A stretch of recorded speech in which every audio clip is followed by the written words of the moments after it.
Bonjour à vous. Mieux comprendre l'auto-sabotage amoureux. Je crois qu'il y a beaucoup de célibataires, de veufs, de divorcés qui ne croient plus en l'amour.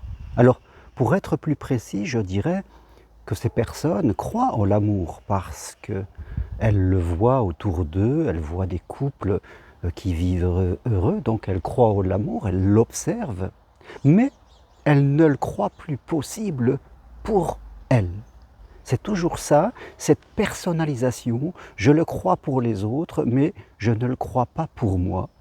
Et ça va être la même chose, que ce soit avec l'argent ou avec d'autres domaines, des projets de vie, des changements de travail. Je crois que c'est possible. Je vois autour de moi des gens qui l'ont fait. Je le lis sur Internet, sur les réseaux sociaux. Mais moi, je pense que ce n'est pas possible pour moi, que je n'ai pas les capacités de vivre un amour heureux ou autre chose, que je ne suis pas une personne de valeur, qu'on va finir par me quitter, par me laisser tomber. Donc, je mets en place un système d'auto-sabotement de toute possibilité pour vivre une relation mentale heureuse et durable. Je crois que c'est très important de comprendre cela. C'est vraiment un travail de conscience. La conscience de soi, c'est comprendre qu'est-ce qui se passe à l'intérieur de moi, qu'est-ce qui s'est mis à l'intérieur de moi durant mon histoire, durant mon enfance. Peut-être que mes parents m'ont transmis des mauvaises croyances sur le couple, en me disant qu'il fallait faire attention aux autres, ou alors je les ai vus se disputer, et fin de compte, ça a développé inconsciemment en moi des croyances limitantes que l'amour, c'est de la souffrance, qu'il fallait faire très attention. Donc voilà, ça peut provenir de ma propre histoire. Puis après, il y a mes propres expériences, où peut-être que j'avais des blessures de l'enfance, j'ai eu des mauvais comportements qui n'étaient pas harmonieux. J'étais peut-être trop gentille, ou trop contrôlante, ou je m'adaptais trop aux autres. Et fin de compte, les gens m'ont quitté, j'ai souffert. Et quand ça s'est répété, bien, inconsciemment à l'intérieur de moi se met en place un système de protection.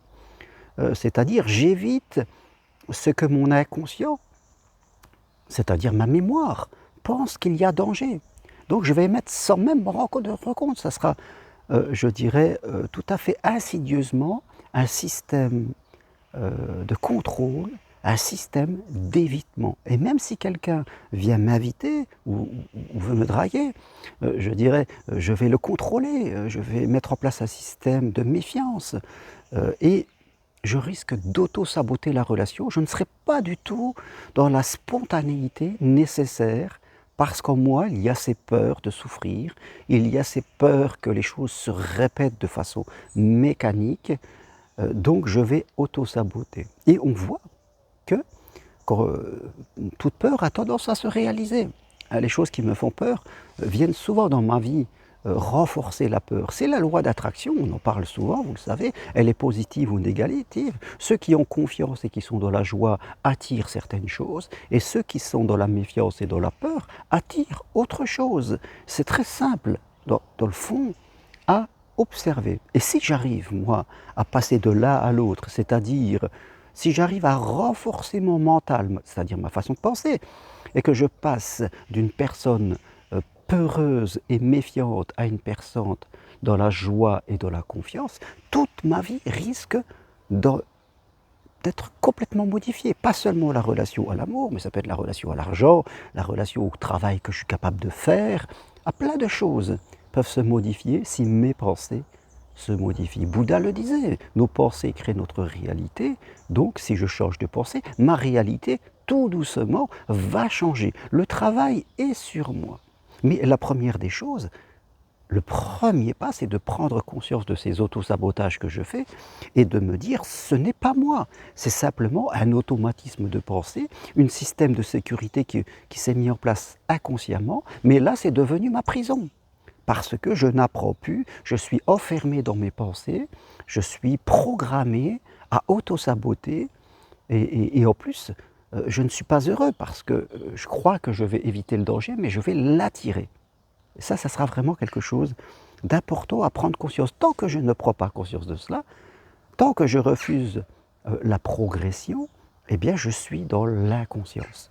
Rappelez-vous, progresser, comprendre ne suffit pas. Il ne suffit pas d'écouter cette vidéo, il ne suffit pas, je dirais, de lire des livres. Il faut vraiment vivre la chose. Il faut que ça devienne concret dans notre vie, sinon cela reste intellectuel et il ne se passe rien. Toute progression spirituelle demande à se concrétiser dans notre vie. Alors je peux lire tous les livres sur l'amour, mais si tout à la fin je reste seul, c'est que je ne les ai pas intégrés, cela reste simplement une chose d'intellectuel.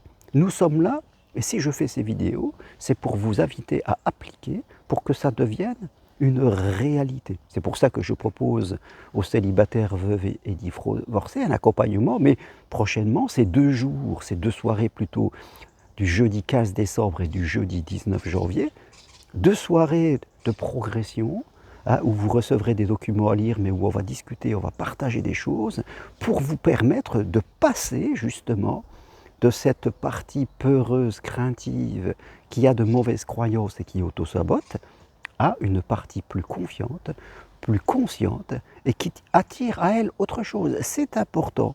On ne peut pas progresser en restant seul avec soi-même parce que notre regard est biaisé. Donc, si vous désirez aller vers l'amour heureux, et c'est possible pour toute personne, il n'y a pas de personne, l'amour ne se partage pas, il n'y a pas des gens qui peuvent vivre l'amour et des gens pour qui c'est interdit, ça n'existe pas, il n'y a que des gens qui croient que pour eux ce n'est pas possible, c'est une croyance.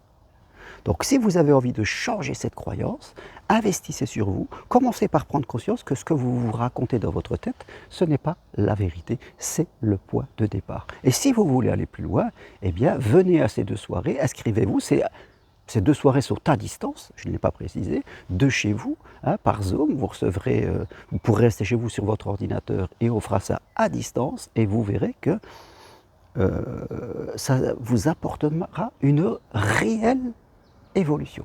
Voilà ce que je veux partager avec vous. Si vous aimez cette vidéo, appuyez sur j'aime et si vous voulez aller plus loin, eh bien venez à ces soirées. Toutes les infos pour y accéder sur le texte qui accompagne cette vidéo ou sur mon site germainrocari.com. Écrivez-moi ici aussi sur YouTube et je vous enverrai le programme. Merci, à très bientôt, au revoir.